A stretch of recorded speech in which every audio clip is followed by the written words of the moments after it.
सदर कोतवाली के जसूरी गांव में चंदौली डीएम के नाम पर 40 बीघा सरकारी जमीन है। 5 लोगों के खिलाफ पुलिस ने मामला दर्ज किया है। तो 5 लोगों को आरोपी बनाया गया है।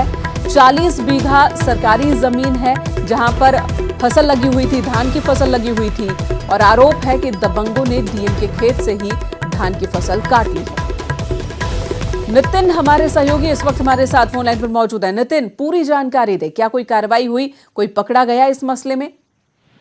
देखिए, ये पूरा मामला कलेक्ट्रेट से सटा हुआ और आपको बता दें कि यहाँ एक मठ की जमीन है। 2 साल पहले इस जमीन को लेकर विवाद हुआ था। तब तत्कालीन तहसीलदार ने इसको डीएम के नाम दर्ज कराया था और कहा था ये सरकारी जमीन है।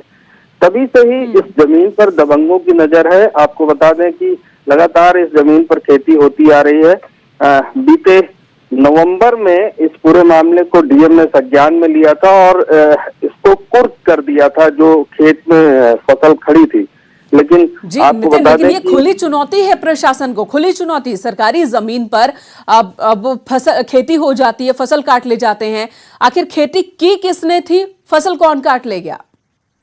यही ये दिखाता है कि जिले में जो जिलाधिकारी कार्यालय है उससे सटी हुई ये जमीन है और तंत्र किस कदर सो रहा है। आपको बता दूं कि ना सिर्फ इस जमीन पर खेती की जाती है बल्कि जब फसल खड़ी हो जाती है तो दबंग उसे काटने का भी प्रयास करते हैं। बहरहाल देर से ही जागा लेकिन प्रशासन जागा है और अब हार्वेस्टर लगा करके सरकारी मशीनरी द्वारा ही धान की कटाई की जा रही है और बचे धान को बेच करके उसका जो पैसा मिलेगा उसको सरकारी कोष में जमा करने की बात की जा रही है। जी नितिन, धन्यवाद इस वक्त आपका पूरी जानकारी देने के लिए। नितिन गोस्वामी हमारे सहयोगी बता रहे थे कि किस तरीके से सरकारी जमीन जो कि डीएम के नाम है उस जमीन पर दबंग खेती भी करते हैं, फसल भी काट ले जाते हैं। इस बार प्रशासन जागा है, जो बची हुई फसल है उसे प्रशासन कटवा रहा है और जो पैसे आएंगे वो सरकारी खाते में जाएंगे।